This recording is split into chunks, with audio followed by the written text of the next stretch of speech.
Chers frères et sœurs, une cordiale bienvenue ce matin.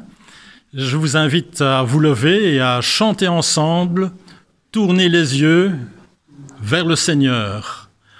Tournez les yeux vers le Seigneur, le cantique numéro 145 dans le DLG.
Je vous invite à prier ensemble. Seigneur notre Dieu, merci pour ta présence parmi nous ce matin. Merci pour ton réconfort, ton encouragement lors de notre vie et lors de ce passage sur cette terre. Merci Seigneur également pour cet encouragement que tu pourras transmettre à celles et ceux qui ne sont pas parmi nous, tu en connais la raison. Fais Seigneur qu'ils ressentent, qu'ils te ressentent dans leur cœur. Nous avons une pensée particulière pour celles et ceux qui n'ont pas ce privilège de pouvoir lire ta parole, lire et comprendre ta parole. Fais Seigneur qu'ils puissent comprendre ta parole au travers de leur cœur, car tu es auprès d'eux. Merci Seigneur d'avoir cette main tendue que nous pouvons prendre jour après jour dans les difficultés et dans les moments de joie. Que cette main, nous la prenions quand il faut, Seigneur. Rappelle-nous qu'elle est là. C'est ce que nous te demandons en ton nom. Amen. Je vous invite à chanter le cantique suivant dans le DLG, numéro 239. Nous réclamons Seigneur.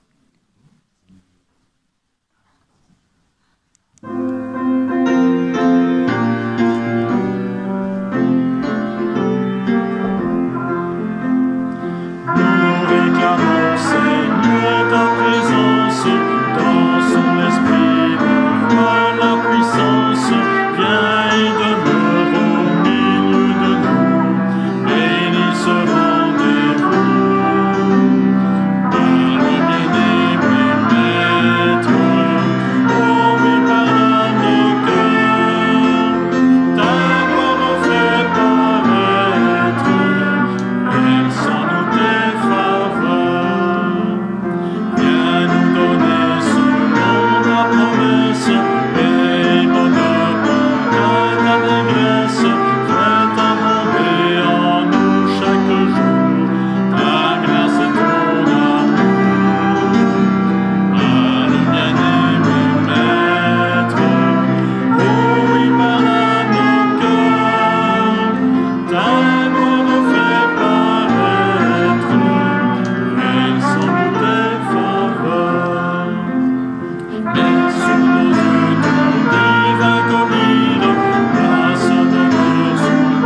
Asseyons-nous.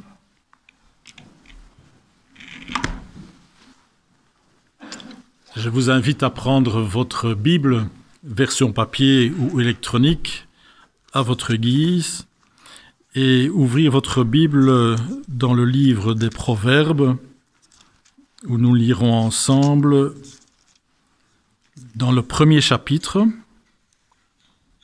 Proverbes, premier chapitre, les versets 1 à 5. Proverbe de Salomon, fils de David, roi d'Israël. Pour connaître la sagesse et l'instruction, pour comprendre les paroles de l'intelligence, pour recevoir des leçons de bon sens, de justice, d'équité et de droiture, pour donner aux simples du discernement, aux jeunes hommes de la connaissance et de la réflexion. Que le sage écoute et il augmentera son savoir. Et celui qui est intelligent acquérera de l'habileté. Je vous propose un autre texte, toujours dans le livre des Proverbes, mais au chapitre 16. Proverbes chapitre 16, et nous lirons les versets 21 et de 21 à 24.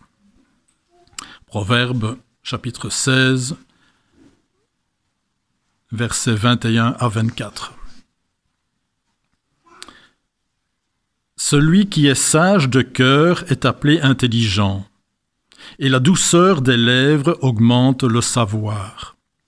La sagesse est une source de vie pour celui qui la possède, et le châtiment des insensés, c'est la folie.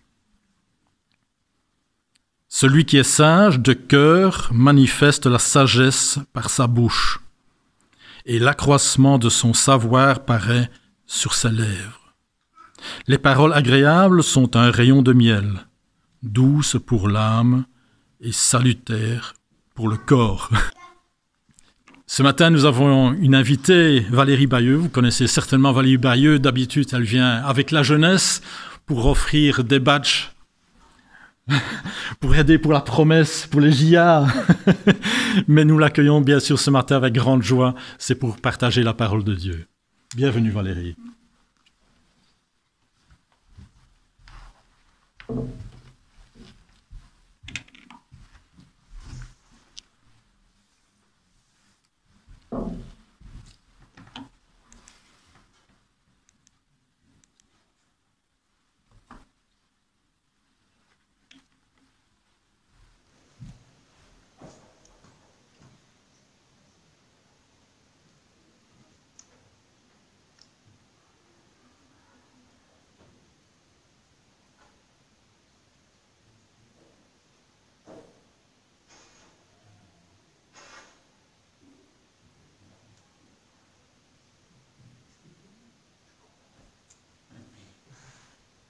Bon, déconcertant, non? Si ma maman était dans cette salle, eh bien, elle aurait compris. Je vous explique. Ce n'est pas la langue des signes. Si vous voyez, en fait, chaque geste représente un son. Et les panneaux que vous voyez là sont en fait les originaux avec lesquels j'ai appris à lire quand j'avais 7 ans. C'est-à-dire... passons.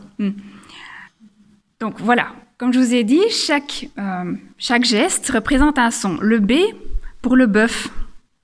Voilà, B, le on, le J, le jet d'eau. Alors vous vous demandez ce que je vous ai raconté, ça commence par un B, on, J, ou, R, bonjour. C'était bonjour à tous, comment ça va? Je vous l'ai dit, si maman était là, elle aurait compris, elle aurait décodé. Tout simplement parce qu'elle a appris ces signes en même temps que moi, il y a longtemps, au siècle dernier. C'est déjà une première leçon parce que pour bien se comprendre, il faut déjà parler la même langue. Il faut avoir les mêmes clés de décodage. Se remettre aussi à la bonne époque. Probablement qu'aujourd'hui, plus aucun instituteur n'utilise cette méthode, mais il s'est perpétué dans ma famille et de temps en temps, on se fait des petits concours avec maman pour se le remettre en tête.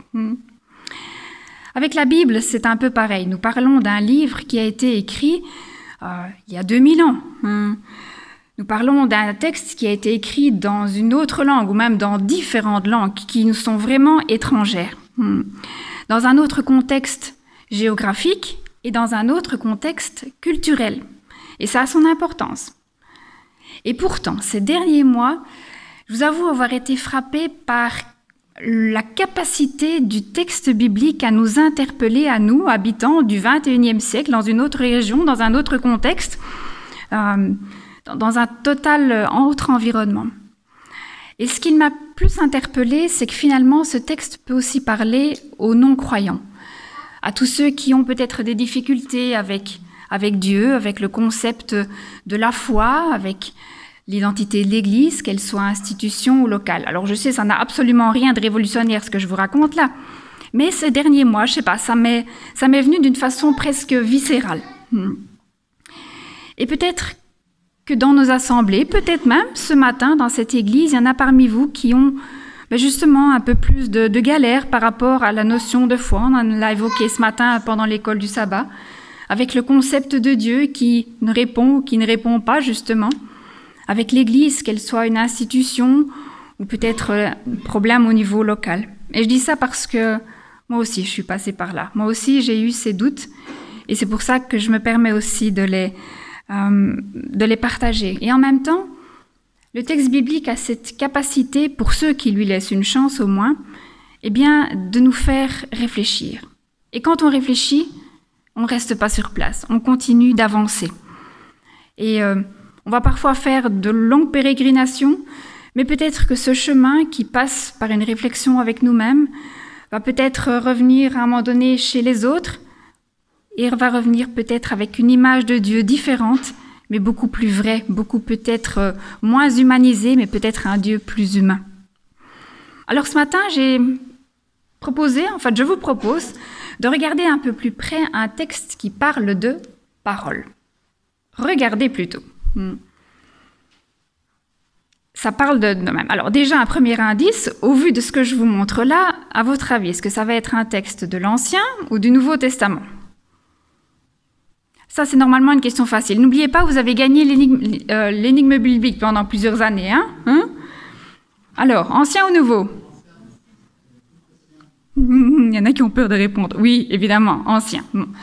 Le verbe shamar, qui signifie entendre, revient 7 fois. Le verbe amar, qui veut dire dire, revient 30 fois. Vous voyez les statistiques, c'est vraiment un texte où le concept de parole, de parler, de se dire, de s'adresser, de s'entendre, est quand même au centre de ce texte. Alors, quand je vous montre ça, vous savez évidemment de quel texte il s'agit. Non? Toujours pas? Allez, on va le lire ensemble. Il y avait un homme de Ramathaïm Tsophim, de la région montagneuse d'Éphraïm, du nom d'Elkana. Il était le fils de Jéroham, fils d'Éliou, petit-fils de Tohu et arrière-petit-fils de Tsouf, et était éphraïmite. Alors maintenant, ça y est, vous l'avez trouvé? On est dans le livre de... Oui, de Samuel, premier chapitre au verset 1. Et vous le savez, dans la Bible, les indications de lieux, comme les noms des personnes, ne sont jamais laissés au hasard. On ne nous les donne pas pour rien. Alors on va un petit peu les regarder d'un peu plus près. C'est l'histoire d'un homme, Elkana, qui signifie Dieu a acquis. Il est lui-même le fils de Jéroham, qui signifie qui montre de la miséricorde. Éliou, il est mon Dieu. Tohu, humble. Et Tsouf, rayon de miel. Avouez qu'avec ça, si c'est pas l'arbre généalogique idéal, je sais pas ce que c'est. Comme carte de visite, moi je pense qu'on ne fait pas mieux. Elkana vit à Rama, dans une région montagneuse. Alors, toute personne un tantinet soit peu familière du texte hébreu, c'est que dès qu'on parle de la notion de montagne, il y a normalement une petite clochette qui s'agite dans la tête et qui fait référence à quelque chose. Alors, ce quelque chose, la montagne, pour quelqu'un familier du texte hébraïque, la montagne, ça vous évoque rien? Mais oui, absolument, le Sinaï, et comme par hasard, là où Dieu a donné les 10 commandements, aussi appelé les 10 paroles. On est dans le contexte. Donc sachez que souvent, quand on voit le mot montagne apparaît dans le texte biblique, il y a très souvent une référence à l'endroit où Dieu a donné ces 10 paroles, ces 10 commandements. Et que nous dit le texte, verset 3 ? Chaque année, cet homme montait de sa ville jusqu'à Silo pour adorer l'Éternel, le maître de l'univers, et lui offrir des sacrifices. Donc il habite déjà une région montagneuse, et non, il monte encore à Silo, comme si l'adoration était encore un cran supérieur au respect des commandements. Vous l'avez compris, Elkana est ce qu'on pourrait qualifier d'un bon croyant. Petit détail, savez-vous ce que signifie le mot Éphraïm ? Doublement fécond. Et comme par hasard, il avait 2 femmes. L'une s'appelait Anne et la seconde Pénina. Autre culture, autre époque, ne restons pas figés sur nos a priori et continuons notre lecture. Pénina avait des enfants tandis que Anne n'en avait pas. Le jour où Elkana offrait son sacrifice, il donnait des portions à sa femme Pénina et à tous les fils et à toutes les filles de Pénina. Mais à Anne, il donnait une portion double car il l'aimait, même si l'Éternel l'avait rendue stérile. Dans cette famille que l'on aurait pu croire idéale se joue un drame. Pénina a des fils et des filles, mais Anne est stérile. Elle est stérile à cause du Seigneur, nous dit le texte. Et cela déjà nous fait comprendre quelque chose, que la stérilité de Anne, eh bien, ce n'est pas de sa faute. Il faut avouer que dans les malheurs qui nous arrivent, faut parfois être honnête, il y en a parfois qui sont dus à nous, soit en tant qu'individu, soit en tant que groupe collectif. Mais ce n'est pas le cas ici, nous dit le texte, c'est Dieu qui l'a rendue stérile. Sa rivale l'a provoqué pour la pousser à s'irriter des affronts pour l'humilier, de ce que l'Éternel l'avait rendue stérile. C'est un peu les 2 versions que l'on trouve, soit la pousser à s'irriter, soit des affronts pour l'humilier. Nous voici quand même en présence des premières paroles du texte. Et qu'est-ce qu'on voit ? Si je devais traduire en fait ce texte en langage actuel, moi je dirais tout simplement il y a harcèlement. Le harcèlement se retrouve généralement dans des situations où une personne fragilisée subit des attaques justement en rapport avec le point faible qu'elle a. Et ici, Pénina connaît parfaitement la situation physiologique comme psychologique de Anne et elle va appuyer précisément là où ça fait mal. C'est ça le harcèlement. Connaître le point faible de quelqu'un et s'en servir. Il est clair que chacun, quelque part, on a tous un point faible, qu'il soit physique, qu'il soit mental. Et nous sommes peut-être tous à la portée de quelqu'un de peu scrupuleux qui pourrait s'en servir et justement nous faire du mal.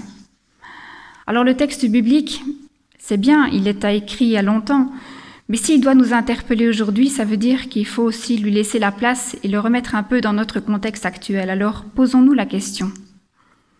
Dans votre environnement scolaire, professionnel, familial, connaissez-vous quelqu'un qui ait subi un harcèlement ?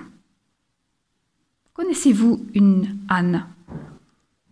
Vous est-il arrivé vous-même de subir ce harcèlement ? De quelqu'un qui a peut-être découvert votre point faible ou votre mal-être. Vous savez, quand on lit une histoire ou un récit biblique ou un conte de fées, on a généralement tendance à s'identifier soit au héros, soit à la victime.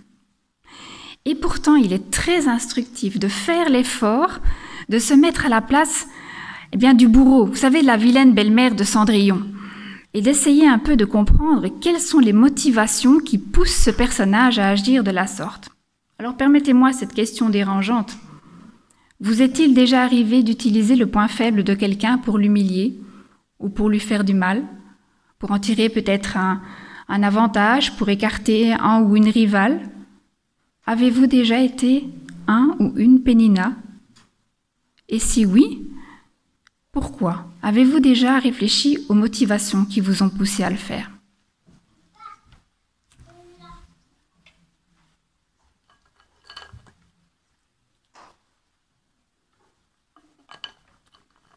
Et en effet, si on pousse la réflexion un peu plus loin, on peut se demander vraiment ce qui a poussé Pénina à agir de la sorte.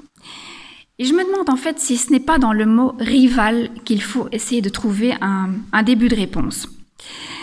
Parce que le texte nous dit clairement que Elkana aimait Anne, et une version du texte biblique parle d'ailleurs des fils et des filles de Pénina. À aucun moment il n'est fait mention de leurs enfants. Vous voyez, c'est Pénina, ses fils, ses filles, mais pas leurs enfants, les enfants qu'elle a avec Elkana. On dirait qu'elle est à part. Et pourtant, ce sont quand même les enfants d'Elkana. On peut donc très bien comprendre que Pénina, malgré les relations régulières qu'elle a avec son mari, puisqu'elle a quand même de nombreux enfants, et quand on dit des fils et des filles, c'est qu'elle en a au moins 4, elle ne ressent probablement pas l'amour de son mari de la même façon que celui qu'il exprime à Anne. En tout cas, c'est clair dans le texte biblique. Et paradoxalement, c'est justement la stérilité de Anne qui provoque chez leur mari commun une sorte de pitié amoureuse, lui donnant précisément la priorité et la préférence au niveau de ce ménage à 3. Je vous entends déjà réagir. C'est clair que le plan divin ne prévoit pas un mariage à 3. D'accord, mais c'est peut-être un peu trop réducteur. Hein. Pourquoi ? Parce qu'en fait, à un moment, on est tous censés peut-être ressentir un manque d'amour. Ce manque d'amour peut être visible au niveau du couple, où l'un des deux conjoints n'a pas réussi à passer outre l'image d'une relation idéale de son propre conte de fées ou l'idéalisation d'une relation antérieure. On peut ressentir le manque d'amour en étant enfant parce que les parents montrent peut-être plus d'attention, parfois sans le vouloir, à l'un des enfants, tout simplement parce qu'il a plus de capacité, plus de facilité à faire certaines choses, ou au contraire parce qu'il a une faiblesse, ou peut-être aussi dans le cas d'une adoption. Cela peut être aussi un manque d'amour ressenti ou d'attention au niveau professionnel, quand un patron va accorder plus d'attention à un employé plutôt qu'à un autre sur des critères qui ne sont pas forcément objectifs ou qui n'ont rien à voir avec le travail. Et les exemples sont nombreux, qui montrent que dans la vie, biblique comme non biblique, personne n'est jamais totalement égal face aux autres. Est-ce que vous croyez vraiment que Esther aurait pu convaincre le roi Assuérus si elle n'avait pas gagné le titre de Miss Babylonie ? J'en doute. C'est sa beauté qui a fait un peu basculer les choses. Alors revenons un peu à notre fameuse introspection. Avez-vous déjà réfléchi à toutes ces différences qui font de vous ce que vous êtes ? Quelles sont les différences qui vous apportent quelque chose, qui vous donnent un plus ? Et quelles sont ces différences que vous considérez comme un point faible ? Comment réagissez-vous quand la préférence est donnée à quelqu'un d'autre ? Et par contre, quand c'est vous qui avez l'avantage, comment réagissez-vous envers les perdants quand c'est vous qui êtes le préféré ?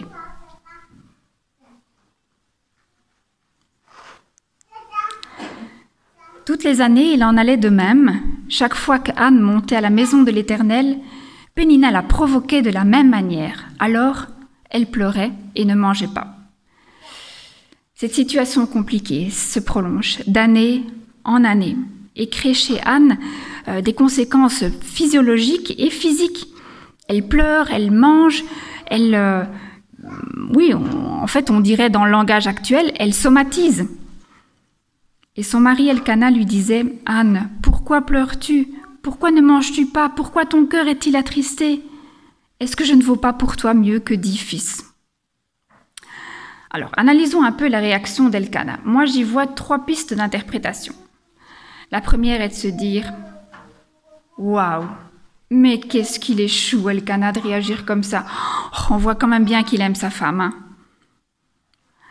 Deuxième possibilité d'interprétation, un peu plus sanguine et peut-être un peu plus en rapport avec mon tempérament. Ce serait du style « Non mais il est aveugle ou quoi ? Mais il se rend pas compte ce gars que ces 2 femmes vivent un drame au quotidien et lui il est là, il a encore le toupet de poser la question « Mais qu'est-ce qui va pas ? Ah c'est bien un homme. Mais évidemment qu'elle souffre. » Et non, l'amour d'un homme ne remplace pas le besoin de maternité. Avec ces 2 premières réactions, on voit déjà toute la difficulté de gérer une angoisse, une douleur, une tristesse comme celle que vit Anne à ce moment-là de l'histoire. Et et que les proches sont souvent démunis face à un tel drame. C'est parfois même les derniers à se rendre compte de la situation. Il y a plein de choses qui se passent, mais eux ne voient pas les signes avant-coureurs. Et c'est vrai que dans ce cas-ci, on se demande s'il n'est pas partiellement, inconsciemment, quand même un peu responsable de cette situation. Elkana est aux premières loges et malgré tout l'amour qu'il porte à Anne et à Pénina, avec qui il a quand même de nombreux enfants, il ne se rend pas compte de l'ampleur du drame que vivent ces deux épouses. L'une par manque d'amour, l'autre par manque d'enfants. L'une appuyant précisément où ça fait mal, et l'autre acceptant les marques très visibles de la surattention de son mari. La troisième piste d'interprétation est, selon moi, un peu plus surprenante et se joue dans ce petit bout de phrase « Est-ce que je ne vaux pas pour toi mieux que 10 fils ?» Elkana, en disant ça, ne nie pas la douleur de Anne. Il la reconnaît, mais en même temps, il lui ouvre les yeux, peut-être maladroitement, mais sur le fait qu'elle a quand même quelque chose. Elle n'a peut-être pas d'enfant, mais elle a son amour à lui, l'amour de son mari. Bien sûr, ça ne remplacera jamais la présence d'un enfant.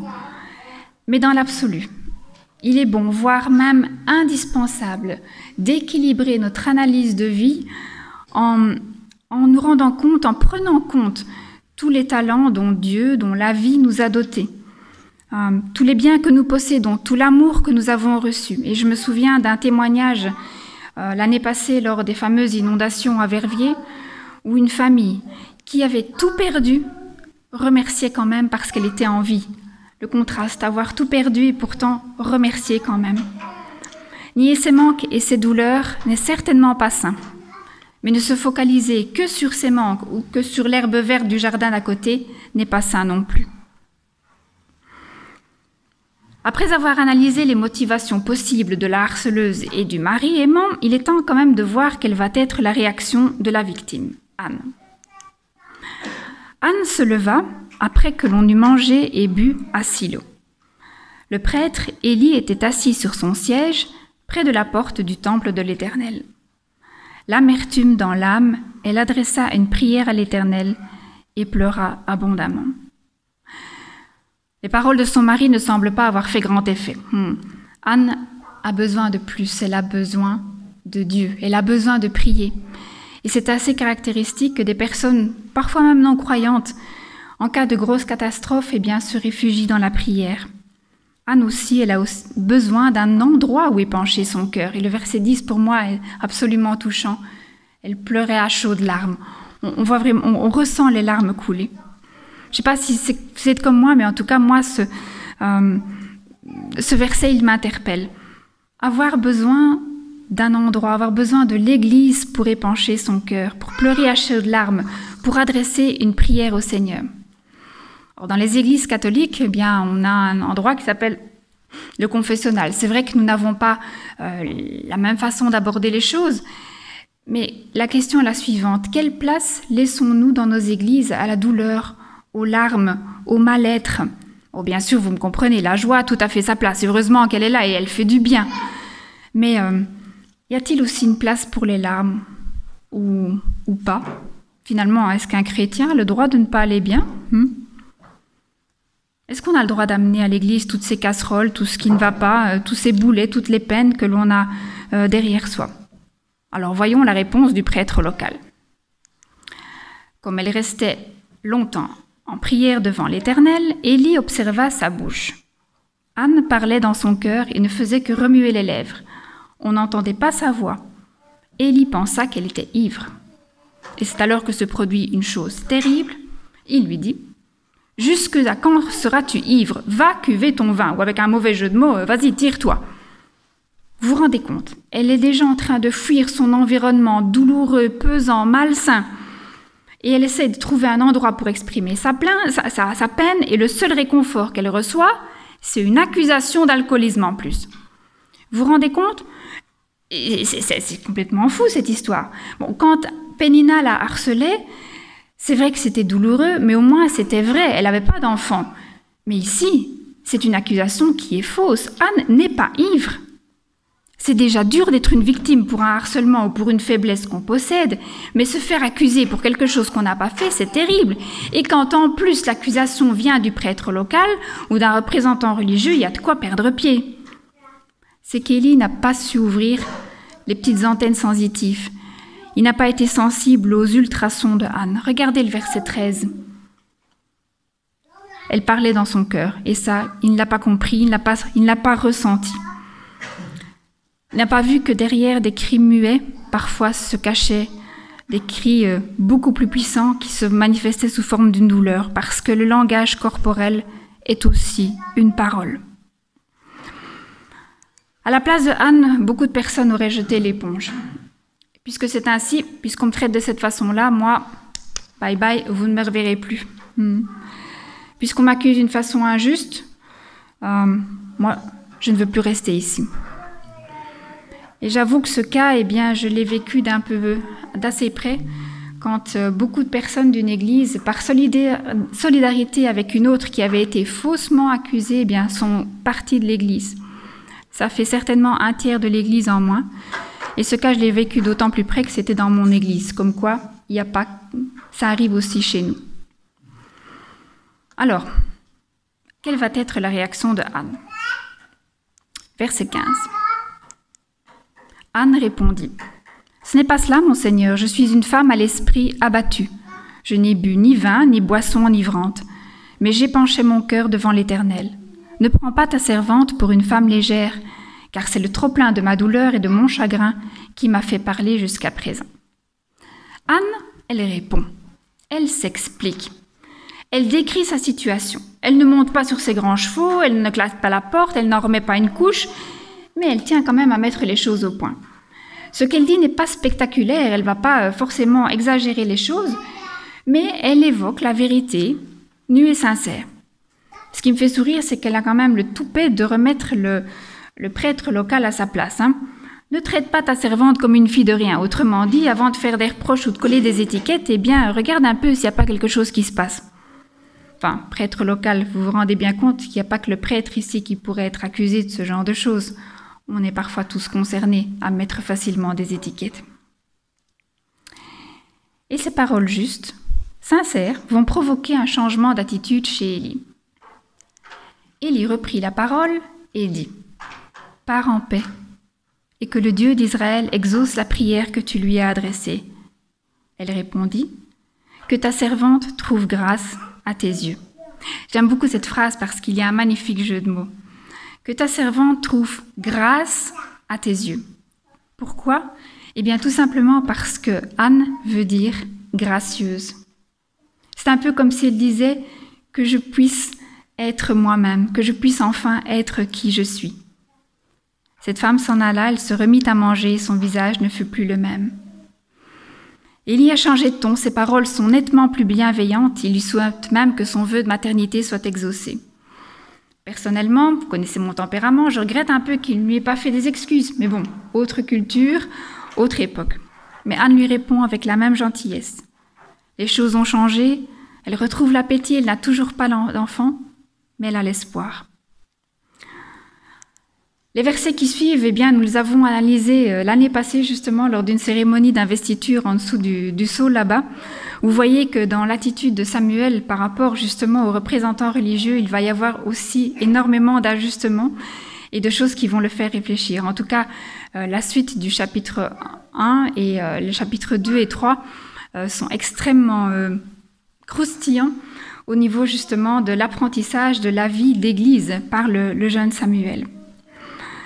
Mais aujourd'hui, nous allons rester avec le chapitre 1. Et si je devais résumer les points forts de ce chapitre 1, je dirais ceci. Chacun possède un point faible, parfois dû à notre propre attitude, parfois parce que c'est comme ça. Et on peut être harcelé à cause de ses faiblesses. Oui, cela arrive, même dans l'Église. On peut être accusé d'une chose que l'on n'a pas commise. Oui, c'est possible. Oui, même dans l'Église, même par des gens que l'on qualifie de croyants. Il peut y avoir des gens qui vous soutiennent, parfois maladroitement, comme ce fut le cas d'Elkana. Dieu est toujours prêt à vous écouter, même quand les oreilles des hommes sont fermées. Et si vous êtes accusé ou harcelé, eh bien, défendez-vous avec des arguments justes et des explications. Parfois, hélas pas toujours, la douceur amène de la douceur. Il y a un proverbe en néerlandais qui dit un mot doux a le plus de chances d'avoir de la force de persuasion. Et dans ce cas-ci, c'est vrai, ça ne marche pas toujours, mais ça vaut la peine d'essayer. En tout cas, si vous avez de réels motifs de douleur, essayez de ne pas déverser votre frustration sur quelqu'un d'autre comme Pénina a pu le faire. Ne devenez pas une deuxième Pénina. Et puis bien sûr, ce chapitre nous rappelle l'importance du dialogue, de la discussion. Mais les paroles ne suffisent pas toujours. Car pour produire, pour être fécond, il faut entrer en relation, faire place à l'altérité, faire place à quelque chose de différent. En tout cas, le texte biblique, lui, il est sans aucun équivoque. Elkana eut des relations conjugales avec Anne, sa femme, et l'Éternel se souvint d'elle. Parfois, oui, il faut dépasser le blabla. Il faut passer aux actes. On parlait de points faibles tout à l'heure. Eh bien oui, il faut parfois se mettre à nu, oser se dévoiler tel que l'on est, avec ses points faibles et ses points forts, sa fragilité. C'est la condition pour transmettre la vie. C'est le cas bien sûr lorsque l'on veut un enfant, mais c'est aussi nécessaire quand on veut nouer une amitié ou une relation. Il faut apprendre à se dévoiler, à montrer ses faiblesses, à faire ou à refaire confiance. Oh, attention, pas n'importe comment et pas avec n'importe qui. La première étape, en tout cas, c'est déjà d'être honnête avec soi-même. Accepter ses défauts, reconnaître ses défauts, ses qualités, ses points forts, ses points faibles. Ensuite, en parler à Dieu. C'est peut-être l'étape la plus facile parce que lui nous connaît déjà. Donc, cette étape-là, c'est le plus simple. La troisième, faire place à l'autre et lui laisser cet espace de dialogue prend peut-être le plus de temps, mais ça vaut la peine. Nous avons déjà beaucoup parlé de style de parole ce matin. Alors pour les résumer, c'est un peu des paroles blessantes qui créent la contrariété ou qui créent un mal-être. Il y a eu des paroles de réconfort. Il y a eu des paroles d'affliction, des cris, et parfois même des cris silencieux sous forme de langage corporel ou de somatisation. Des paroles d'explication, de justification, des paroles d'espoir, des mots de bienveillance. Il y a un dernier aspect que je voudrais souligner en vous racontant une anecdote. Il est en rapport avec l'évangélisation, un endroit où nous aimons beaucoup utiliser la parole, n'est-ce pas? On parle beaucoup dans l'évangélisation qu'il faut faire des discours, qu'il faut faire des conférences. Hein? Vous êtes quand même d'accord avec moi que la parole, c'est quand même le centre de l'évangélisation. Parfois, on pourrait croire que c'est un peu de blabla. En tout cas, je vous raconte cette anecdote. Un orateur invité lors d'un congrès de jeunesse racontait son expérience. Je le revois encore, pas très grand, hein, mais il dégageait quelque chose d'assez charismatique. En tout cas, il avait un don certain pour la parole. Et il se tenait debout, une Bible très imposante dans sa main droite. Et il se mit à nous raconter son besoin extrême d'évangéliser, de parler de Dieu. C'était important, sans arrêt, partout où il allait. Il fallait qu'il parle de Dieu, ça émanait de lui, c'était plus fort que lui. Il fallait absolument qu'il en parle. Et un jour qu'il est entré dans un train, il s'est assis dans le même wagon qu'en face d'une personne et il a commencé à lui parler pendant 40 minutes, tellement il fallait qu'il parle de Dieu. C'était très important, c'était capital pour lui. Et son discours était enflammé, passionné. Un discours, en tout cas, dont il se montrait fier. Et plus il nous racontait cette anecdote, plus j'avoue que je me souviens avoir senti un certain malaise qui montait en moi. C'est vrai que j'avais repéré son smartphone au beau milieu de sa Bible, sa grosse Bible, et j'étais déjà en train de me dire, mais pourquoi a-t-il besoin de cette Bible comme accessoire théâtral? Est-ce que ça va lui apporter plus de poids, ce qu'il va dire? Est-ce que la Bible, finalement, n'est qu'un faire-valoir? J'ai oublié une grande partie de son anecdote du train. Mais ce que j'ai retenu par contre, c'est que la personne à qui il avait papoté pendant 40 minutes était finalement un prêtre. Et c'est là que je me suis dit. Je dis, dis donc Coco, si au moins tu avais pris la peine de parler avec cette personne, mais en lui posant des questions sur sa vie, en s'intéressant à ce qu'il fait, à ce qu'il est, peut-être, même sûrement, vous auriez eu un discours totalement différent. beaucoup plus enrichissant. Et qui sait, peut-être même que c'est toi qui aurais pu apprendre quelque chose de la part de ce prêtre. Au lieu de déverser ton beau discours évangélisatoire, eh bien, vous auriez pu construire quelque chose de bien différent et d'enrichissant. Ici, comme dirait le proverbe, tu prêchais vraiment à un converti. Ah, si seulement tu avais pris la peine d'écouter.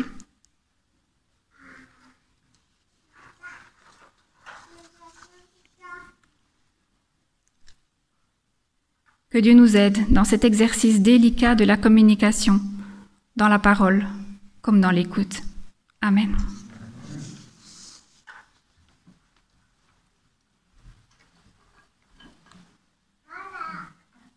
Merci Valérie pour ce beau message. Merci. Dans le recueil de chants numéro 332, je vous invite à vous lever afin de chanter comme un souffle fragile.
Seigneur, nous voulons tout d'abord te remercier parce que c'est un endroit où nous pouvons utiliser notre parole sans crainte, parce que nous avons cette liberté religieuse qui nous permet de nous retrouver chaque sabbat et de partager ta parole entre nous avec les gens que nous aimons et aussi réfléchir sur nos vies et ainsi nous permettre d'avancer.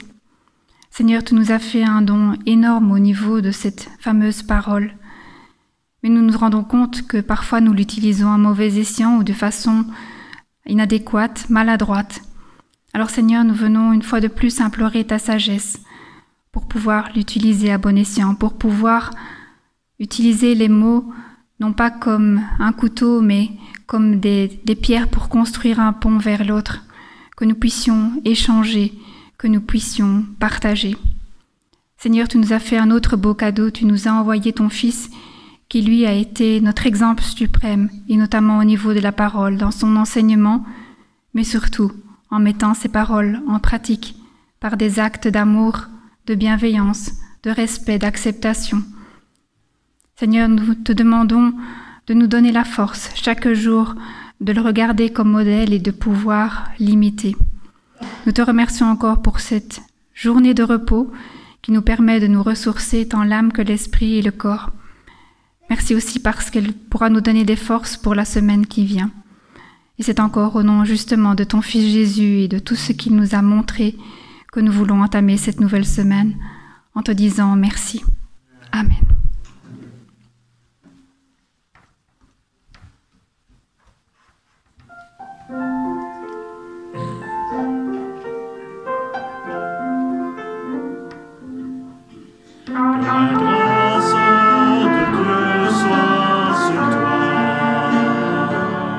Pour t'aider à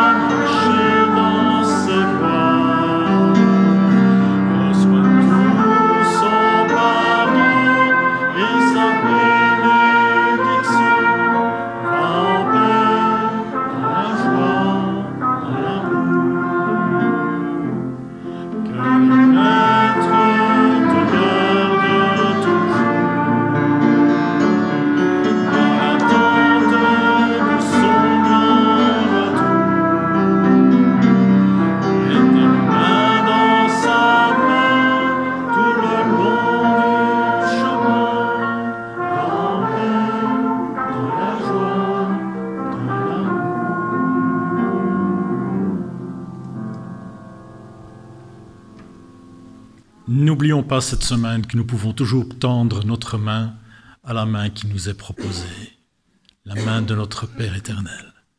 Passez une belle semaine, un bon sabbat.